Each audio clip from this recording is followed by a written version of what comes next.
বন্ধুরা, আজকে আমি পাটের শাক রান্না করব। এখন নতুন উঠেছে, পাটের শাক খেতে খুব ভালো লাগে। তো তোমাদের জন্য আজকে আমি পাটের শাক রান্না করে দেখাবো। তোমাদের যদি ভিডিওটা ভালো লাগে চ্যানেলটা সাবস্ক্রাইব করে একটু লাইক কমেন্ট করবেন। শাকগুলো আমার বাছা হয়ে গেছে, দেখুন।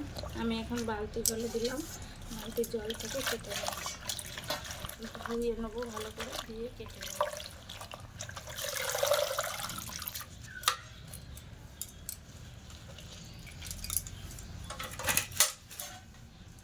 আমি শাকগুলো ভালো করে কেটে নেবো ছোটো ছোটো করে।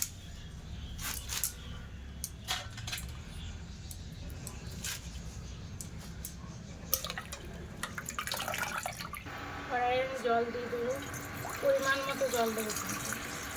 এতটা পরিমাণ জল দিয়েছি, তার থেকে বেশি দেবো না। জলটা গরম হয়ে গেছে, এখন আমি শাকটা দিয়ে দেবো। শাকের ওপরে পরিমাণ মতো সোডা দেবো, খাবার সোডা, লবণ দিয়ে দেবো অল্প পরিমাণ, পরিমাণ মতো চিনি দেবো, একটু একটু হলুদ গুঁড়ো দেবো, খুব অল্প। ঢাকা দিয়ে এটা আমি সিদ্ধ হওয়ার জন্য অপেক্ষা করবো। এটা আমার সিদ্ধ হয়ে গেছে, দেখুন সিদ্ধ হয়ে গেছে। এটা আমি নামিয়ে নেবো।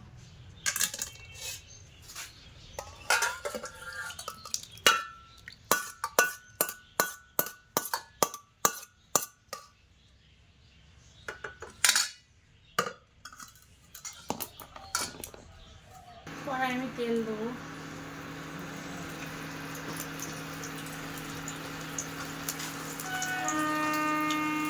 শুকনো লঙ্কা, জিরে, একটা তেজপাতা।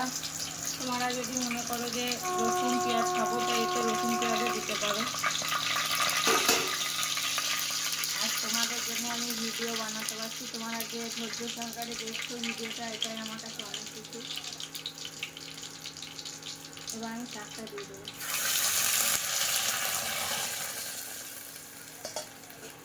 দেখুন শাকটা আমার রান্না হয়ে গেছে। তোমাদের কাছে আমি অনেক ঋণী, আমার ভিডিওটা যে দেখছো এর জন্য অনেক ধন্যবাদ। আজকের মতো